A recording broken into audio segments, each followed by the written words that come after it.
Tugas ang kasakoon, ulihin na sa natukiban sa mga pharmacist and staff sa isa butika sa barangay Sumag nga nalusan sila sa counterfeit money o kunpeking nga kwarta. Daan nga 1,000 peso bill ang kwarta kag wala sang counterfeit detection device. Kaya to nga time, busy gid kami ti wala naman na double check. Amo na nga nalutsan gid.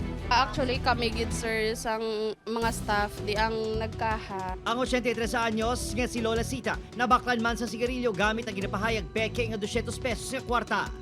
Wala ko kabalo nga piki ng kwarta. Oh. Pakato ko sa grocery, gindala ko niya. Siyempre, mangumpra ko. Oh. Hindi, mangumpra ko. Oh.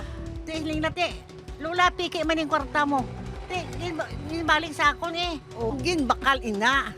Sigarilyo siguro. Kaya, ay, naku to, gabaton kwarta nga mga bilog. Ang isa ka cake shop kag food chain sa barangay ang ginapahayag na biktima man gamit ang peke nga kwarta sang tinilikdan nga adlaw. Ginakaalarma sa kaprisan bakod apisar ginapahayag sang pila ka mga naganegosyo sa lugar nga madamo na sa nabiktima. Wala man sang may nag-report sa Police Station 9 nga yara lang malapit sa mga establishmento nga ginapahayag na biktima. Kung gamay lang man ang amount, daw gina-absorb na lang nila, no?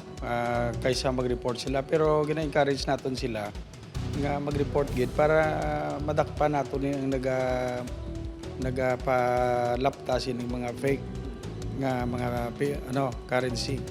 Kag base may CCTV footage na para ma-identify natin sino ang nagapalapta. Ginmando na sa BCPO Director ang pag-imbestigar sa mga insidente kag pagtumod sa mga posible nagapalaptas ang peke nga kwarta. Ang paggamit sa piki nga kwarta nga deliberate, no? Meaning kabalo ka nga piki is punishable under the revised penal code. Sa pagtumod, kung peke ang kwarta, sundon ang look, feel, tilt tips sa Bangko Sentral ng Pilipinas. Una, himutadi sa maayong watermark o kung security thread. Mas madanlog ang papel sa hindi peke nga kwarta. Kag makita ang color shifting ink sa denomination mark. Ginapanugyan sa mga biktima nga i-turn over sa pulis o kung BSP counterfeit money para mapaidalom sa proseso sa disposition kag hindi na maglapta pa.